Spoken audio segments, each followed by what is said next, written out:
Last अपने पास इस में अपने 2 यूनिट और 2 रिएक्शन और बच रही हैं अपने पास इस ऑर्गेनिक की, जो थोड़ी इंपॉर्टेंट है। ठीक है, 2 रिएक्शन और हैं, तो अपन वो देखते हैं कहाँ तक कर लिया था अपन ने। 4 रिएक्शन पढ़ ली थी, ठीक है। अपने पास 5वीं जो रिएक्शन है ना एमीन की, very important, last year I भी हुई है ये रिएक्शन। लास्ट ईयर जब अपना पेपर हुआ था ना, तो उसमें आई थी ये रिएक्शन। क्या नाम है इसका? डाईएजोजिएशन। ठीक है, ठीक है, डाईएजोजिएशन। ये किसकी रिएक्शन है तो ये एमीन की ही रिएक्शन। किसकी रिएक्शन है? एमीन की रिएक्शन। इसमें बेसिकली अपन को क्या करना है, इसमें भी अपन को एमीन या तो अपने पास ऐसे कार्बन की चेन के साथ में हो सकता है ना, या फिर अपने पास एमीन इस तरह से हो सकता है, या फिर अपने पास एमीन 3 इनके साथ हो सकता है ना। एमीन एक तरह से और हो सकता है, किस तरह से हो सकता है? बेंजीन के साथ में। किस तरह से हो सकता है? बेंजीन के साथ में। ये क्या है अपने पास? बेंजीन। ठीक है, इसके साथ में जुड़ा हुआ है NH2 एमीन। ठीक है, बेंजीन के साथ में प्लस में रिएक्शन करवानी है 2HCl के साथ में, प्लस में NaNO2 के साथ में। ठीक है, अब देखना क्या होगा। ये तो ऐसे कैसा ही रहेगा, देखना। ये था अपने पास बेंजीन। ठीक है, ऐसे कैसे ही रहेगा, नाइट्रोजन का नाइट्रोजन रहेगा। जो ये Cl है ना, ये इधर जुड़ जाएगा इसके साथ में इस तरह से। ठीक है, ये Cl जो है इधर जुड़ जाएगा, प्लस में ये वाला नाइट्रोजन भी जुड़ जाएगा, तो ये अपने पास 2 हो जाएंगे, 2NaCl। ठीक है, अब देखना ये अपने पास 2 Cl है, एक Cl तो यहाँ पे जुड़ गया, एक Cl इसके साथ में जुड़ जाएगा NaCl। ठीक है, और वाटर तो बाहर निकलता ही निकलता है, वो भी बाहर निकल जाएगा। समझ में आया हमने क्या करा? हमने ये अपने बेंजीन के साथ में एमीन को लिया, HCl लिया और ये लिया, 2 मोल हमने HCl के लिए। तो HCl का एक Cl तो इसके साथ में जुड़ गया और एक Cl NaCl के साथ में जुड़ गया। इसमें से जो N था वो इसके साथ जुड़ गया, तो ये से 2 N आ गए। ठीक है, नेक्स्ट अपने पास इसका मैकेनिज्म और पढ़ना है। ऐसा करते हैं, इसका मैकेनिज्म छोड़ देते हैं, क्योंकि इसका मैकेनिज्म थोड़ा बड़ा है और हमने बहुत सारे रिएक्शन पढ़ लिए। अगर हम इसका मैकेनिज्म पढ़ने लगे ना, तो सारे रिएक्शन भूल सकते हैं। ठीक है, तो इसका मैकेनिज्म रहने देते हैं, थोड़ा सा बड़ा है वो, है ना। नेक्स्ट जो अपने पास लास्ट जो रिएक्शन है इसकी 6th वाली, उसको देखते हैं वो कौन सी रिएक्शन है। लास्ट अपनी रिएक्शन है वो है एजो कपलिंग। ठीक है, एजो कपलिंग, आई थिंक ये भी लास्ट ईयर शायद आई थी, नहीं आई थी, तो ये इंपॉर्टेंट रिएक्शन है। ठीक है, एजो कपलिंग। ठीक है, this is important, this is also important. ठीक है, इसमें अपन को क्या करना है, जो अपने पास यहाँ पे प्रोडक्ट बना था ना, ये इसको लेना है, जो अपने यहाँ प्रोडक्ट बना था इसको लेना है अपन को, ऐसे N2 में और Cl। ठीक है, जो अपने पास प्रोडक्ट बना है इसको लेना है, इसकी रिएक्शन करवानी है हमें किसके साथ में? फिनॉल के साथ में। किसके साथ रिएक्शन करवानी है इसकी? फिनॉल। फिनॉल तो हम पढ़ के आ चुके हैं, दिस इज़ फिनॉल। ठीक है, जब हमने इसको ऐसे खड़ा करके पढ़ा था, अभी हमको लेटा हुआ है, बेंजीन जब खड़ी थी, अभी बेंजीन लेटी हुई है। ठीक है, अब देखना ये भी बहुत सिंपल रिएक्शन है। ठीक है, इसमें अपन को क्या करना है, देखो एक चीज़ देखना, ये वाली बेंजीन है, बेंजीन बन गई। अब ये दोनों जो नाइट्रोजन है ना, ये आपस में ना ऐसे डबल बॉन्ड के साथ में जुड़े हुए हैं, दोनों नाइट्रोजन, ये दोनों नाइट्रोजन ऐसे डबल बॉन्ड के साथ में जुड़े हुए हैं। ठीक है, Cl जो है यहाँ पे अपने पास एक हाइड्रोजन है, तो इस हाइड्रोजन के साथ में ये Cl तो निकल जाएगा, ये तो अपने पास चला गया कहाँ पे? बाहर चला गया। अब ये जब अपने पास बाहर चला गया, तो जो दिख रहा है उसको लिख देंगे, बेंजीन का बेंजीन आ गया, 2 नाइट्रोजन आ गए, फिर अपने पास यहाँ एक और बेंजीन जुड़ गया और ये फिनॉल जुड़ गया।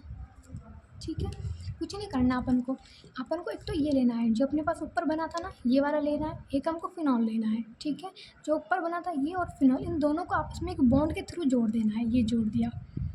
ठीक है, इस बॉन्ड के थ्रू तो जोड़ा है अपन ने इसको, बेंजीन का बेंजीन रहा, 2 नाइट्रोजन के 2 नाइट्रोजन रहे, एक बॉन्ड बन के ये वाला जुड़ गया, एक Cl बाहर निकाला है बस हमने। ठीक है, इसको बोलते हैं एजो कपलिंग। ठीक है, इसके अपन ना एक और एग्जाम्पल ले सकते हैं, देखो कुछ नहीं करना, ये अपन ने लिया यही का यही लेंगे। ठीक है, N2Cl। ठीक है, सिर्फ क्या फ़र्क करना है अपन को फिनॉल की जगह ना ये वाला कंपाउंड लेना है, कौन सा वाला? NMe2।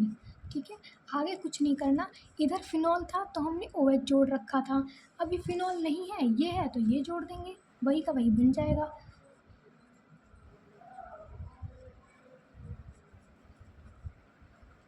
भाई देखना, यहाँ हमने फिनॉल के साथ रिएक्शन करवाई थी तो हमने OH जोड़ा, एक मिनट, यहाँ हमने फिनॉल के साथ रिएक्शन करवाई थी तो हमने OH जोड़ा, यहाँ हमने NME2 के साथ रिएक्शन करवा रहे हैं तो इसी को जोड़ेंगे ना, है ना। सिर्फ हमने यही तो बदला है, कुछ थोड़ा ना करा है, इसमें हो जाएगी रिएक्शन। समझ में आ गया, कुछ नहीं करा, दोनों लिए हैं, इनके बीच में हमने सिर्फ एक बॉन्ड बनाया है, इन दोनों के बीच में हमने सिर्फ एक बॉन्ड बनाया है। वहाँ पे फिनॉल था तो यहाँ पे फिनॉल ही लिया, यहाँ पर ये है तो हमने ये ले लिया, ठीक है, हो गया। अब हमें इसका एक लास्ट टॉपिक पढ़ना है, बेसिसिटी, बेसिसिटी ऑफ एमीन, ठीक है। अभी तक अपन एसिडिटी पढ़ के आ रहे थे, अभी तक हमने क्या पढ़ी थी, एसिडिटी पढ़ी थी, हमने कार्बोक्सिलिक एसिड की पढ़ी थी और फिनॉल की पढ़ी थी, ठीक है। अभी तक हमने सिर्फ एसिडिटी पढ़ी थी, अब हम पढ़ेंगे बेसिसिटी। अब बेसिसिटी जो होती है एसिडिटी की एकदम उल्टी होती है, ठीक है। हमने एसिडिटी में क्या पढ़ा था, यहाँ पे देखते हैं, हमने जब एसिडिटी के बारे में पढ़ा था, एसिडिटी हमने किस किस की पढ़ी थी, हमने पढ़ी थी एसिडिटी कार्बोक्सिलिक एसिड की पढ़ी थी और हमने पढ़ी थी किसकी, ये फिनॉल की पढ़ी थी, ऐसे है ना, इनकी हमने पढ़ी थी। इसमें हमने क्या पढ़ा था, एसिडिटी जो होती है इन्वर्सली प्रोपोर्शनल होती है प्लस आई के, इसका मतलब नंबर ऑफ कार्बन के, नंबर ऑफ कार्बन चेन के, यानी कि आर के, इसके इन्वर्सली प्रोपोर्शनल थी है। लेकिन इसमें क्या होगा, बेसिसिटी जो होती है ना, बेसिसिटी डायरेक्टली प्रोपोर्शनल होती है प्लस आई के, यानी कि जितने कार्बन होंगे वो उतना ज़्यादा बेसिक होगा। जैसे देखते हैं, ये अपने पास यहाँ पे 3 कार्बन के साथ में जुड़ा हुआ है, ऐसे NH2, ठीक है। फिर अपने पास ये 2 कार्बन के साथ में है और ये 1 के साथ, ठीक है। हमने क्या पढ़ा है, प्लस आई का मतलब क्या है, प्लस आई का मतलब है R, यानी कि नंबर ऑफ कार्बन। अब बताना, ये इसके क्या है, डायरेक्टली प्रोपोर्शनल, यानी कि जहाँ कार्बन ज़्यादा है वो ज़्यादा बेसिक है। तो यहाँ पे 3 कार्बन है, यहाँ 2 कार्बन है, यहाँ सिर्फ 1 कार्बन है। अब बताना, ये नंबर ऑफ कार्बन के डायरेक्टली प्रोपोर्शनल है, यानी कि जहाँ कार्बन ज़्यादा होंगे वो ज़्यादा बेसिक होगा। तो इनमें ज़्यादा बेसिक कौन है, जिसमें कार्बन ज़्यादा है, कार्बन ज़्यादा किस में है, इसमें है, तो ये ज़्यादा बेसिक हुआ, इस तरह से, ठीक है। ये एकदम उल्टा है, ये एकदम उल्टा है, जैसे कि हमने ना कार्बोक्सिलिक एसिड वगैरह में हमने इसका उल्टा पढ़ा था, उसमें हमने ये चिन्ह ऐसे लगाए थे इधर की तरफ, यानी कि इसमें एक कार्बन कम थे, हमने उसको ज़्यादा एसिडिक माना था, लेकिन इसमें क्या उल्टा है, ठीक है। इसका सेकेंड एग्जाम्पल अपन समझ सकते हैं, अपन 1 डिग्री 2 डिग्री एमीन से भी समझ सकते हैं। देखना, एक चीज़ खुद ही बताना सोच के, ठीक है। ये 3 डिग्री एमीन, एक मिनट यार, ये है अपने पास 3 डिग्री एमीन, ठीक है, ये तो हम पढ़ के आ चुके हैं 3 डिग्री एमीन। ये है अपने पास 2 डिग्री एमीन, ठीक है, और ये है अपने पास 1 डिग्री एमीन, ठीक है। अब मुझे बताना, सॉरी, है ना, ये है अपने पास 1 डिग्री। अब मुझे बताना इनमें कौन ज़्यादा बेसिक है, कार्बन किस में ज़्यादा है, इसमें 3 कार्बन है, इसमें 2 है, इसमें 1 है, किस में कार्बन ज़्यादा है, इसमें ज़्यादा है। तो बेसिक कौन होगा, जिसमें कार्बन ज़्यादा होंगे वो बेसिक होगा, तो ये बेसिक हुआ, ठीक है। इसको अपनी लाइन में भी लिख सकते हैं, अपनी लैंग्वेज में लिख देना इस बात को, ठीक है। हो गई इसकी बेसिसिटी ख़त्म, बस यही थे इसमें टॉपिक ऑर्गेनिक में। ये अपन इसका कुछ इंपॉर्टेंट तो पढ़ लिया है, ठीक है। अगर ये इंपॉर्टेंट याद हो जाता है तो अच्छी बात है, ठीक है, इंपॉर्टेंट याद हो जाता है तो अच्छी बात है, नहीं होता है तो अपने पास और भी बहुत ऑप्शन है, कुछ ना कुछ तो करेंगे ही, ठीक है।